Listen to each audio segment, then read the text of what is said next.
Hello there, let's do some network troubleshooting. Now if you're new to the series, do me a favor and please subscribe, and if you're enjoying the video, please like it. Otherwise though, let's get stuck into it. And first I want to deal with some guidance for network troubleshooting. Obviously we will still follow the troubleshooting methodology that CompTIA gave us right in the beginning of the course, but in this case let's give you some pointers to help you along. So first up, let's talk about troubleshooting wired connectivity. Now the first bit of advice is to start physically. So inspect the cable and how that cable is terminated. Try and visibly inspect the cables that you can get your hands on and access. And what you want to see is termination that looks good. Now, what does good termination look like? Well, first of all, that's some bad termination. The reason why is there's a lot of exposed wire there. The more you have to untwist and leave untwist, the more likely you are to experience what we call crosstalk, where the electricity flowing through one wire induces current to flow in another. Ideally, what you want to be seeing is termination that looks more like this, where the outer jacket comes as far in as you can get it. At the very least, get it past that plastic notch that the crimper pushes into the cable.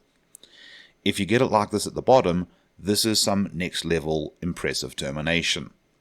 But the idea is essentially to minimize the amount of untwisting you do. And if I were to see the outer jacket hanging completely out of the connector, and it's just friction holding the little wires together on the pins, that's some seriously bad termination.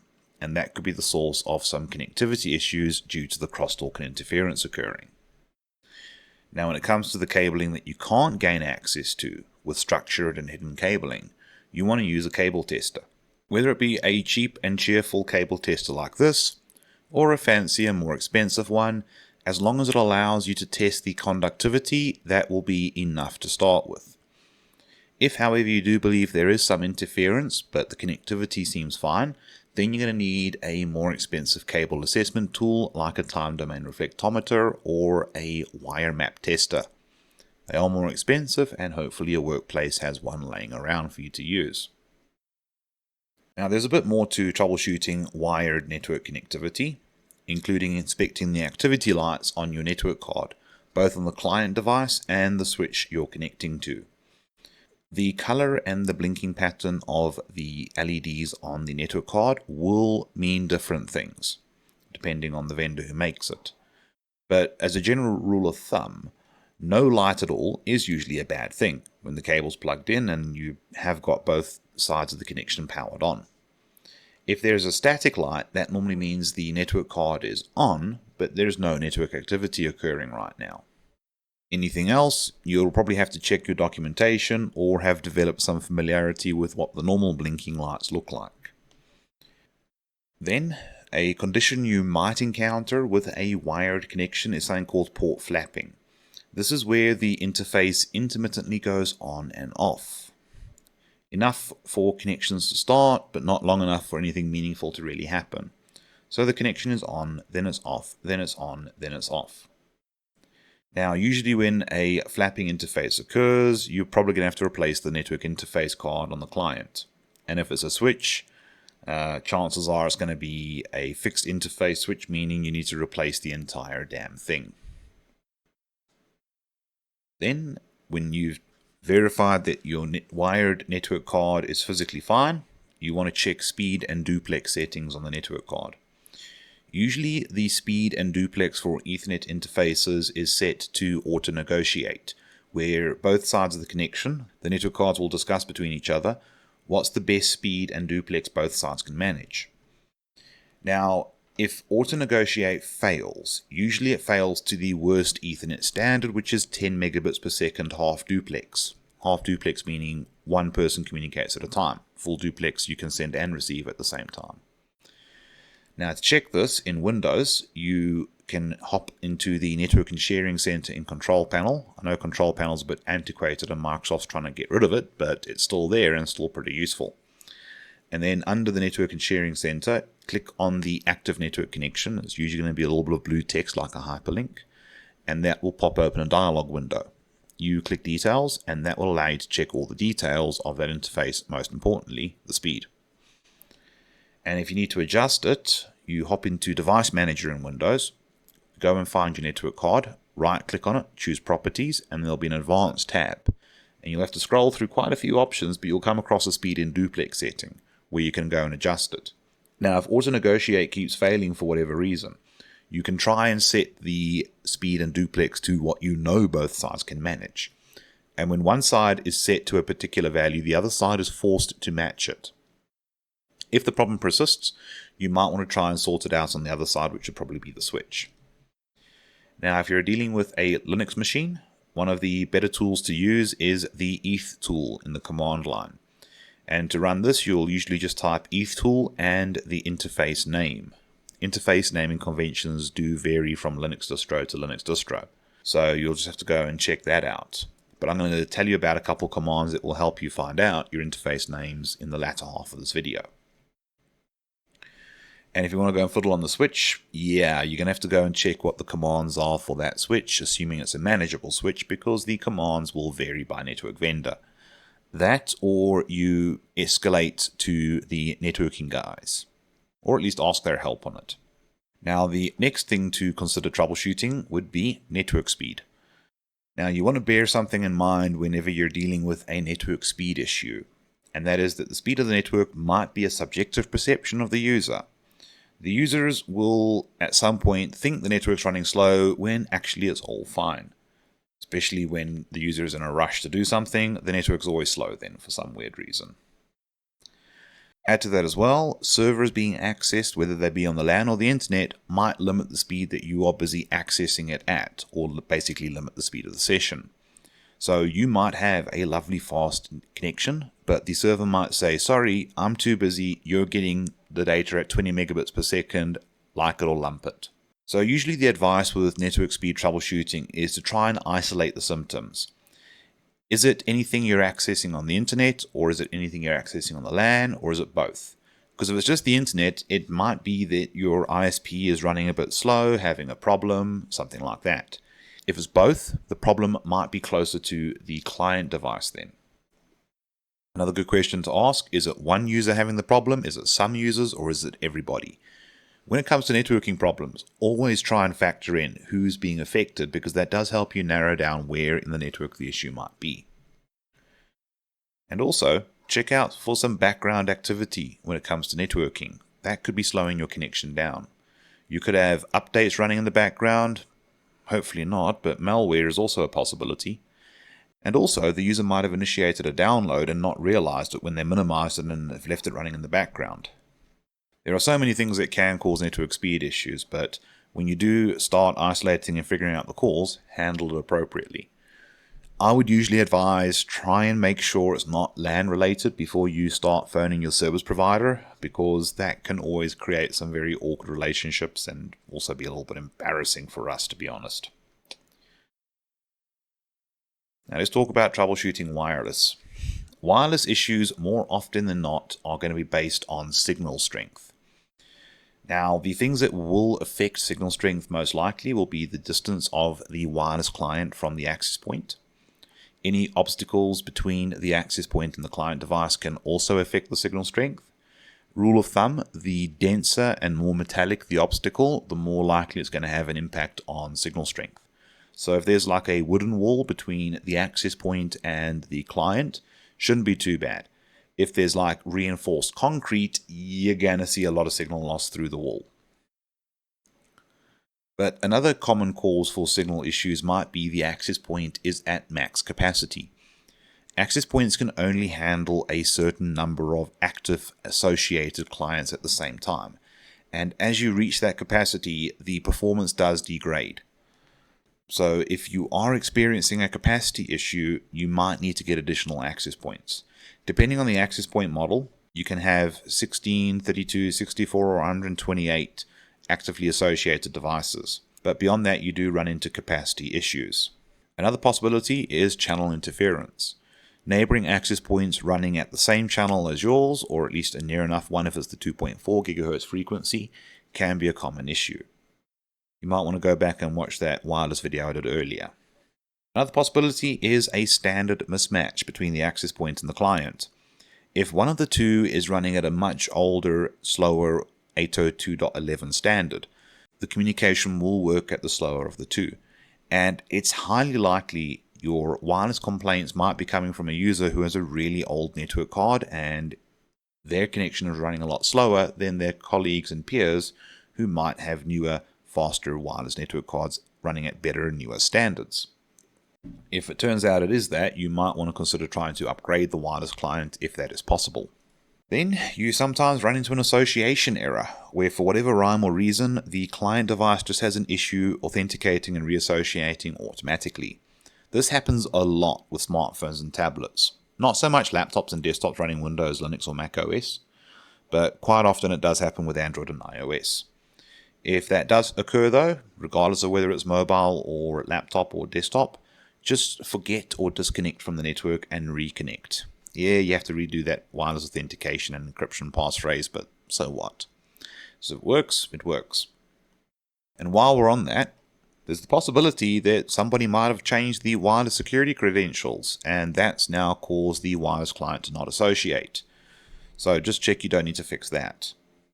Then, if you have to troubleshoot voice over IP, first of all, I personally believe this is something that at A+ level you should be maybe diagnosing and recognizing, but at the most, your job is to escalate that to the networking guys who are probably more skilled and experienced with managing voice over IP. But common issues that you'll experience will be high latency and high jitter. So latency is a time measure of the delay it takes for data to be transmitted. With things like voice over IP, that type of communication is very, very latency sensitive. So the higher the latency, the worse the performance impact will be. Jitter is a measure of how much latency can vary by and still be considered adequate or suitable. So jitter might be, for example, let's say 10 milliseconds. 10 milliseconds means that the speed from packet to packet could vary by a factor of 10 milliseconds and still be considered a particular latency value. And again, a high jitter is not a good thing because it means inconsistent delay. So some packets might have a very low jitter and then suddenly come through really quickly, and then others might have a very large jitter value, and that's when you get some really crazy performance. And this usually is a symptom of high network congestion, which means the network team probably needs to look at adjusting quality of service settings. But like I said, you want to escalate this or at least involve the network specialists if they're available, as managing voice over IP is something that I believe should be Network Plus certified or higher when it comes to like knowledge and responsibility. A Plus has got a lot of content going on in it. We often say A Plus is a mile wide and an inch deep. Now, if you get a limited connectivity error in your operating system, this can be some interesting challenges, but we are going to assume if you're getting connectivity problems that you've gone and checked your physical issues already. Now, common causes for connectivity issues might be an issue with your DHCP server. It might have provided the incorrect information to the client, so wrong IP address, wrong subnet mask, wrong default gateway, whatever. Or possibly the DHCP servers are offline, and now the client is getting an APIPA address from the 169.254 network. Possibly there's a rogue DHCP server issuing out the incorrect information to clients, and just by sheer dumb luck you happen to get that information from the wrong DHCP server. There is also the possibility that there's a duplicate IP address on the network causing connectivity and communication issues, but usually when there's a duplicate IP address error, at least one of the two computers that are using the same IP address will display a very clear error message that this is the problem. But the side effect of it is communication errors, because you might be getting packets meant for the other person and they're getting packets meant for you. And your computer might misinterpret that as incorrect and connectivity related issues. Also, the possibility that you've got the incorrect default gateway set, whether it be done through DHCP or manually. Incorrect default gateway means you're not going to get routed out of the network that you're in.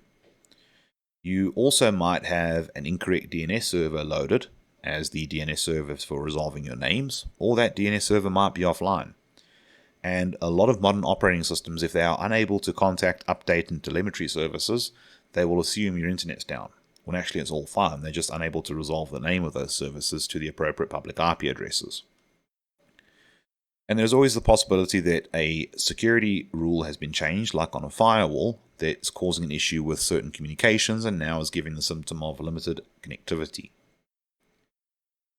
And if your organization is taking advantage of VLANs, if incorrect VLAN assignment has been done, that will cause an issue with connectivity because you're in the wrong logical LAN segment. Now for something interesting, and I probably shouldn't be doing it now. And that is some troubleshooting commands to get you going. Now technically these commands are meant for A+ Core 2, but I feel it's a bit disingenuous to not talk about some of these commands now. So I'm going to cover them now, but don't expect to see them in A+ Core 1. They are meant to be in A+ Core 2. So first up, you've got the ping command. Ping is one of the most commonly used network troubleshooting commands and probably the first one you will pull out of your toolbox. It is a basic connectivity tester. It'll verify that you can get a packet to a destination IP address at OSI layer 3, proving that at least you can get a packet to the destination. It doesn't mean that the service or the thing you're looking to get from that destination is working, but at least you proved physical layer, data link layer, and the network layer of OSI are working. Transport layer upwards, ping doesn't really prove much there. Now the ping command usually looks like this. Ping followed by the IP address you want to go to. So for example, you could type ping 192.168.10.23 if that is an IP address in your network somewhere, and see if you get a response. If you're doing that right now and it's not working, it probably means you're not using a 192.168.10 network, and if you are, the .23 host address might not be given out.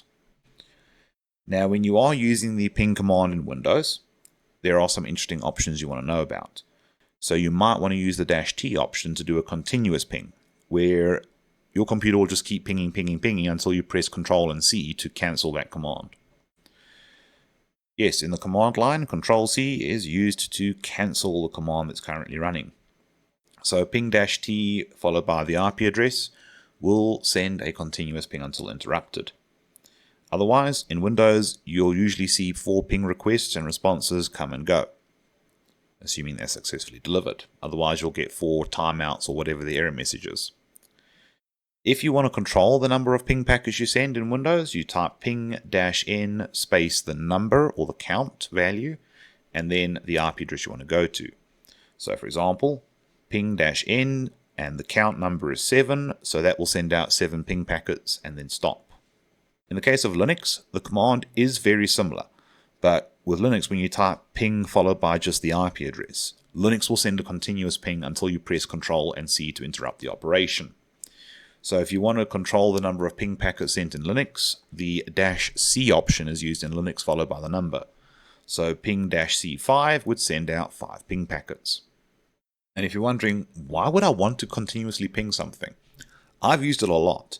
There's been a number of times where I've been trying to troubleshoot a connectivity issue, and I would go and ping something continuously and just have the screen turned in a way where I could see it, and I'll be going and fiddling with cables and stuff like that, and check the screen and see if I'm starting to get responses or not. So it's one cool way to use ping to your advantage. Now when you want to use ping, you want to try and use it in a smart and helpful way.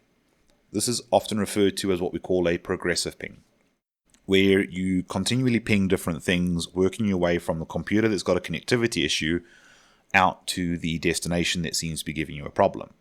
So we normally suggest you start with the loopback address, one of the 127 something something something addresses in IP version 4. Then try pinging the computer's current IP address. If there is a neighboring device in the same LAN segment as you, ping a neighboring IP.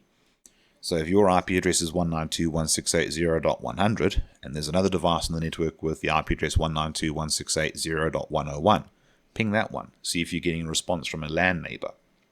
Then ping the IP address of your default gateway to see that you can get a packet to your default gateway and back. If there is another IP subnet available to you, so if you're in an office network and there's 2 or more IP subnets, try and ping somebody in another subnet, assuming there's no firewalls and stuff blocking you. If you're on a home network and there is no other IP subnet apart from going onto the internet, well, you can skip that step. And then go and ping a random IP address on the internet. A lot of people usually go for root DNS servers as just a way to check that I can get a packet onto the internet. Popular options include 8.8.8.8, which is Google's root DNS server, 1.1.1.1, which is operated by Cloudflare, or any other public IP address that you easily remember and know you will get a response from in a healthy normal network environment. Then you can try and ping the desired IP address that you're trying to get to. And depending on which pings start failing, that gives you a bit of an idea about where a connectivity fault might be occurring. Another command that can help you figure out where a connectivity fault is occurring is tracert or traceroute, depending on which operating system you're using. Regardless of the typing, traceroute or tracert works out the IP addresses of every layer 3 device, and this includes routers and firewalls that are on the path to a destination IP address. It will work this out up to 30 hops, which might seem like a bit of a limit, but even in large enterprise networks, I don't really want to have more than 30 routing devices between me and the internet. If I've got that many routers in my LAN between me and the internet, I think the network needs to be redesigned and simplified a little bit. Now, when you do run tracert and traceroute, it takes a while for it to run, so please be patient. Now, the syntax will look something like this. Tracert followed by the IP address you want to get to, or traceroute followed by the IP address you want to get to. Now, if you're using Windows, the command is tracert. If you're using a Linux-based system or anything related to Linux, it's traceroute, R-O-U-T-E. Pretty cool command, because when you stop getting responses and you start getting asterisks, now you've got an idea where in a routed network a packet might be failing to move to the next device. And if you know what IP addresses are meant to appear in a normal route, you can also tell when a route might have failed and you're using an inferior, potentially slower route, which could be a nice way to diagnose a performance-related issue. Then you get ipconfig. This is a Windows command that you can use to check the IP address configuration and settings for all of your network cards on your computer, whether they be physical or virtual network cards. Now, we haven't really done virtualization yet, but when you do learn later on in this series how to install a hypervisor and how to create VMs, please be prepared to see some virtual network cards popping up on your computer when you run the ipconfig command. Now, the basic syntax is just to type ipconfig in command prompt, and you'll get simple output. You'll get every network card's IP address, subnet mask, default gateway, done. If you want to get more complete output, you will type ipconfig /all, and that will show you all information for each network card. It will tell you what DNS servers you're using, it'll tell you if you got it from DHCP, it'll tell you what the DHCP server's IP address. Try the command out for yourself on a Windows computer, and I tell you right now, you're going to get a lot of information for every one of your network cards. And that information can be very useful if you're thinking maybe it's an IP address configuration issue, and you just want to see all your network cards in one quick go. But ipconfig's got some pretty cool options. Like there's an option to release an address back to a DHCP server with the command ipconfig /release. Please be aware though that Windows and most modern DHCP servers try and do DHCP address preference, where the server always tries to keep an address aside for you as long as no one else needs it. So you might get the same address right back again when you release it. You can also run the command ipconfig /renew, and what that will do is trigger a DHCP lease renewal, so that your address now expires whatever time period from the time you ran the command, as opposed to when you first got the address. And then a very cool one is ipconfig /flush DNS. Your computer keeps a copy of every DNS answer it gets. So every time your computer asks, hey, what's the IP address for cheese.com? What's the IP address for CompTIA.org? Whatever. Your computer keeps a copy of that answer, so you don't have to waste time waiting for a DNS server to respond to you in the future. But the problem is, your computer favors that cache, and if that cache is incorrect, because maybe the thing you're trying to communicate with had a new IP address allocated, you would want to clear the resolver cache so that you know you're doing a fresh DNS lookup. Then you get the route command. This command is used to check and even manipulate the routing table on an operating system. It's commonly used just to check your routing table. So a very common example is the route print command.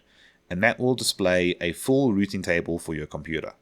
You'll usually see a 0.0.0.0 route that will then have the IP address of the default gateway listed to the side. Yes, that's what routers and even computers use to recognize a default route. You'll also see IP addresses for the current IP subnet that your computer is in right now. You will also see additional IP addresses for virtual network cards appearing in the routing table. You'll see a couple Class D addresses that will be for multicast services used by your operating system. And then whatever else you see will be interesting. But usually the two things you're most interested in when you're trying to troubleshoot a routing issue for a client or a server is there a default route, and what's the routing entries look like for your current IP subnet that you are currently in for the LAN your computer is connected to. And this command works in both Windows and some Linux distros. Now the reason why I say some Linux distros is there are Linux distributions out there right now that are busy phasing out some of the older networking commands in favor of some newer ones that I'm going to mention in a little bit. Then you get the ARP command. The ARP command is used to check the ARP entries in an ARP table on the computer. ARP is a protocol that's used to discover a destination MAC address based on a known or supplied destination IP address. And it's sometimes helpful to check the ARP table to possibly resolve a local LAN communication issue. You'll usually run the command ARP-A, and that will show you the IP addresses and the learned MAC addresses for everyone you've communicated with in the LAN. And if you're using this in troubleshooting, you're actually looking for the entries that are not present. And this command is available for both Windows and Linux. Now for a little bit of Linux attention. You get a command in Linux called ifconfig. Please don't confuse that with ipconfig. ipconfig is for Windows, ifconfig is for Linux. But similar to Windows, it's used to check the IP address information for all the network cards that are being used by a Linux machine. It can also, in Linux, be used to apply configuration changes to a network card. But when it comes to Linux, there's 1,001 different ways to configure network settings, and sometimes each distribution does it differently. And the distributions that are deprecating root or not using the root command as much anymore are also deprecating the older ifconfig command, and they're favoring the new IP utility in some of the more modern distros. The great thing though in the Linux ecosystem is if you want the old commands back, you just need to install them. You're normally one application or package installation command away from having them back again. Most distros usually just require you to install the old NetTools package.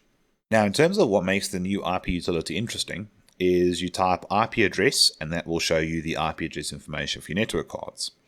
If you type IP route, it shows you the routing table. And there's a whole load of other variants of the IP command that do different things. So it's pretty cool.